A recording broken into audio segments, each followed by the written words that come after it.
रुकिए, जो मैं आपको बताने जा रहा हूँ वो सुनकर आपका खून खौल उठेगा। कल्पना कीजिए, एक गांव, उसके बाहर सरकारी गाड़ियों का काफिला। अधिकारी अकड़ के साथ उतरते हैं। उनके हाथ में फाइलें हैं। फाइलों में आपकी नदी बेचने के कागजात। और सबसे खतरनाक बात, इस पूरी साजिश में गांव वालों को बताया तक नहीं गया। दोस्तों, यह कोई फिल्म की कहानी नहीं है, यह हकीकत है। और यह हकीकत है गुजरात के भरूच जिले की। मैं हूँ डॉक्टर भाविन कुमार शांतिलाल वसावा और आज मैं आपके सामने एक ऐसी साजिश का पर्दाफाश करने जा रहा हूँ जो दिखाती है कि कैसे आपके संवैधानिक अधिकारों को रातों रात बेच दिया जा सकता है। वो षड्यंत्र जिसने पूरे तंत्र को बेनकाब कर दिया। दोस्तों, 23 दिसंबर को भरूच की झगड़िया तहसील के अशा गांव में कुछ ऐसा हुआ जो हर भारतीय को जानना चाहिए। सरकारी अधिकारियों ने एक लोक सुनवाई का आयोजन किया, लेकिन यहाँ 3 बातें ऐसी थी जो साफ साफ बताती हैं कि यह कोई सुनवाई नहीं बल्कि एक सुनियोजित धोखा था। अब सवाल यह है, यह गलती थी या साजिश? और अगर साजिश थी तो किसके इशारे पर? क्या लोकतंत्र सिर्फ फाइलों में जिंदा रह गया है? दोस्तों, सवाल यह है कि क्या हमारा लोकतंत्र केवल फाइलों में जिंदा है या फिर सत्ता के गलियारों में बैठे कुछ सफेदपोशों ने इसे खनन माफियाओं के हाथों गिरवी रख दिया है। गुजरात के भरूच जिले की झगड़िया तहसील से जो तस्वीरें सामने आई हैं, वे किसी फिल्मी ड्रामा से कम नहीं हैं। शासन और प्रशासन ने मिलकर विकास के नाम पर विनाश का जो जाल बुना था, उसे जागरूक आदिवासियों की एकता ने एक ही झटके में तार तार कर दिया। इंदौर गांव की पवित्र नर्मदा की रेत को कौड़ियों के दाम लुटाने की तैयारी थी, लेकिन भ्रष्ट अधिकारियों को शायद अंदाजा नहीं था कि वे आग से खेल रहे हैं। षड्यंत्र की पहली परत। दोस्तों, यह किसी साधारण विरोध की कहानी नहीं है, यह एक गहरे और सोचे समझे षड्यंत्र को बेनकाब करने की गाथा है। सुनिए, पहली चालाकी क्या थी। प्रशासन ने इंदौर गांव के रेत ब्लॉकों की पर्यावरण मंजूरी के लिए लोक सुनवाई तो रखी, लेकिन चालाकी देखिए। सुनवाई प्रभावित गांव इंदौर में करने के बजाय पड़ोस के अशा गांव में रखी गई। आखिर क्यों? क्या वे आदिवासी समुदाय के संवैधानिक अधिकार खुलेआम छीनना चाहते थे? क्या अधिकारी स्थानीय लोगों के गुस्से से डर रहे थे? या फिर उन्हें लगा कि दूर दराज के किसी कोने में बैठकर वे चुपचाप खनन माफियाओं के हक में फैसला सुना देंगे? यह प्रभावित जनता की आवाज को कुचलने की एक सोची समझी साजिश थी, जिसे आदिवासियों की पैनी नजरों ने भांप लिया। कानून और संविधान की खुली अवहेलना। दोस्तों, लोकतंत्र का मखौल उड़ाने की हद तो तब हो गई जब नियमों को ताक पर रखकर बिना किसी ठोस प्रचार प्रसार के यह सुनवाई आयोजित की गई। नियम साफ साफ कहते हैं कि ऐसी सुनवाइयों की जानकारी रिक्शा के माध्यम से स्थानीय भाषा में और हर घर तक पहुंचनी चाहिए। लेकिन यहाँ तो अधिकारियों ने अपनी जेबें गर्म करने के चक्कर में जनता को जानबूझकर अंधेरे में रखना ही बेहतर समझा। और सबसे बड़ी बात, संविधान की 5वीं अनुसूची और पेसा एक्ट, जो ग्राम सभा को सर्वोपरि मानते हैं, उनकी खुलेआम धज्जियां उड़ाई गई। दोस्तों, मैं आपसे पूछता हूँ, क्या सुप्रीम कोर्ट और एनजीटी के नियमगिरी, वेदांता और समता जैसे ऐतिहासिक फैसले सिर्फ किताबों की शोभा बढ़ाने के लिए हैं?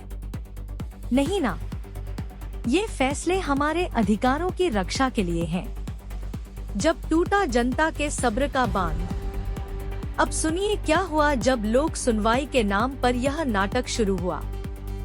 जनता का सब्र का बांध टूट गया। हमारे नेतृत्व में सैकड़ों ग्रामीणों ने अधिकारियों को घेर लिया।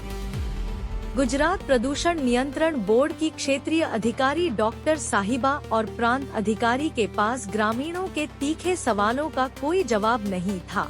जब ग्रामीणों ने पूछा ग्राम सभा का प्रस्ताव कहाँ है, तो अधिकारी बगले झांकने लगे। जब उनसे सुनवाई रद्द करने का लिखित आश्वासन मांगा गया तो उन्होंने अपनी लाचारी का रोना रो दिया। और फिर दोस्तों, अंत में स्थिति ऐसी बनी कि जनता के भारी आक्रोश और हियरिंग रद्द करो के गरजते नारों के बीच अधिकारियों को अपनी चमचमाती सरकारी गाड़ियों में बैठकर दुम दबाकर भागना पड़ा। हाँ दोस्तों, वही अधिकारी जो अकड़ के साथ आए थे, वे भाग खड़े हुए।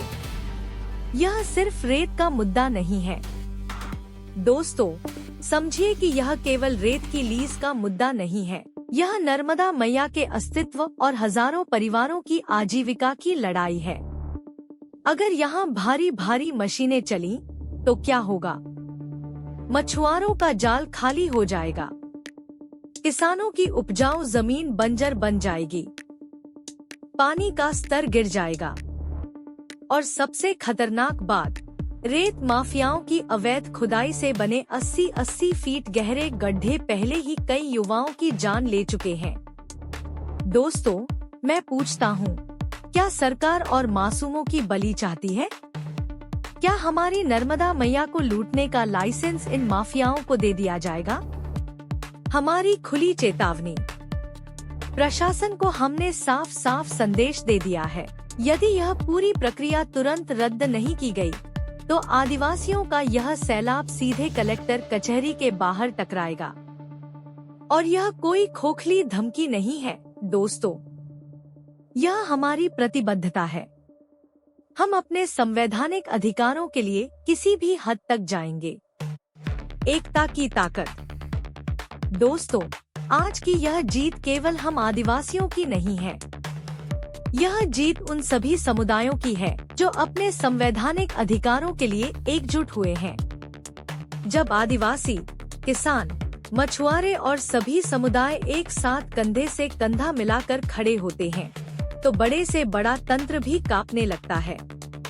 बड़े से बड़े अधिकारी भी भागने पर मजबूर हो जाते हैं। संविधान की रक्षा के लिए बनी यह अटूट एकता ही हमारे भविष्य का रास्ता है। यही हमारी असली ताकत है, हमारा संकल्प। दोस्तों, याद रखें एक बात हमेशा, हम अपना हक मांग रहे हैं, भीख नहीं। यह हमारी जमीन है, हमारी नदी है, हमारा संविधान है और इनकी रक्षा के लिए हम किसी भी हद तक जाएंगे।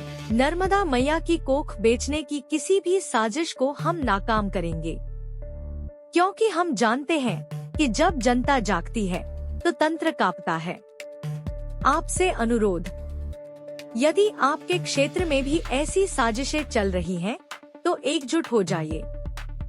संवैधानिक अधिकार हमारा हथियार है, एकता हमारी ताकत है। अपनी ग्राम सभा को मजबूत बनाइए, अपने अधिकारों को जानिए और जब भी जरूरत हो बुलंद आवाज में अपना हक मांगिए। जय आदिवासी, जय संविधान, जय नर्मदा मैया। मैं डॉक्टर भाविन कुमार शांतिलाल वसावा, भरूच से। यह लड़ाई जारी रहेगी, यह संघर्ष जारी रहेगा, क्योंकि हम अपने बच्चों के लिए एक बेहतर और सुरक्षित भविष्य चाहते हैं। एक ऐसा भविष्य जहां नर्मदा मैया स्वच्छ बहती रहे, जहां हमारी जमीन हरी भरी रहे और जहां हमारे संवैधानिक अधिकारों का सम्मान हो। धन्यवाद दोस्तों, आप सभी का साथ हमें मिलता रहे। मैं आपका दोस्त डॉक्टर भाविन कुमार शांतिलाल वसावा, भरूच से।